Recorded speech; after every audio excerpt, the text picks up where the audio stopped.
मित्रांनो, माझे नाव कार्तिक महेश बिचवार आहे. मी इयत्ता 7वी मध्ये शिकत आहे. माझ्या शाळेचे नाव जिल्हा परिषद माध्यमिक शाळा पानकनेरगाव आहे. माझ्या हातात मध्ये हे पुस्तक आहे. या पुस्तकाचे नाव आहे इसापनीतीतील छान छान गोष्टी. या पुस्तकाचे लेखक आहेत बाबा भांड. या पुस्तकाची किंमत आहे 50 रुपये. हे पुस्तक जर तुम्हाला पाहिजे असेल तर तुम्ही जाधव सर यांना भेटावे. या पुस्तकामध्ये अशा काही गोष्टी आहेत की ज्या छान छान व सुंदर आहेत. या पुस्तकामध्ये एक शिकारी कुत्रा आणि चपळ ससा अशी एक पहिली कविता आहे. एक शिकारी कुत्रा होता. त्याला भस्म्याच्या शोधात फिरत होता. जशी जशी त्याची भूक वाढू लागली तसा त्याच्या पोटातील अडरांनी अधिक प्रज्वलित झाला. वेळीच खायला मिळालं नाही की मनाची अवस्था डळमळ.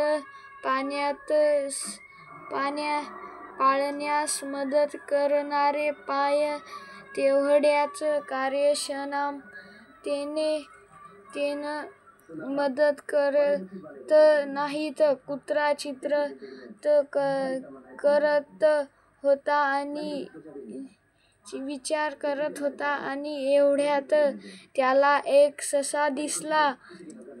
झुडुपाच्या सावलीत विश्राम करीत होता. ससा बघताच कुत्र्याची भूक जागी झाली. भक्ष्य पकडण्यासाठी झोपावला. अंगावर येणारे कुत्रे बघून सश्याने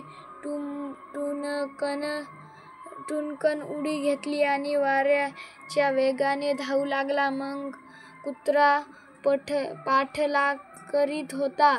चपळ सश्याने कुत्र्याला हुलकावणी दिली.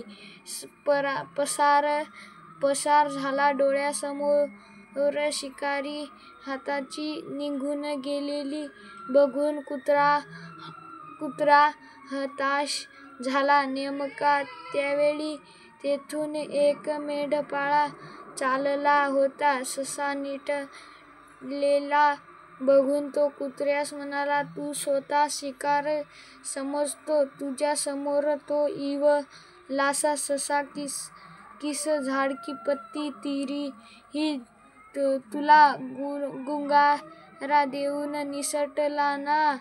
शिकारी कुत्र्यानं विचारले. केला. मेंढपाळ म्हणाला, मित्रा, तुझा गैरसमज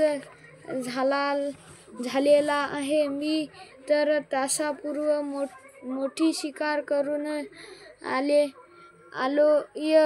खाल्लेले कसं पचवावं हा माझ्या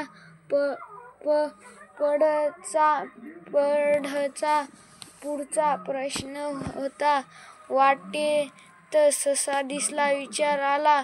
त्याचं भरवावं थोडं. तो पळू लागलाच. मीही थोडा धावलो त्याच्या मागं.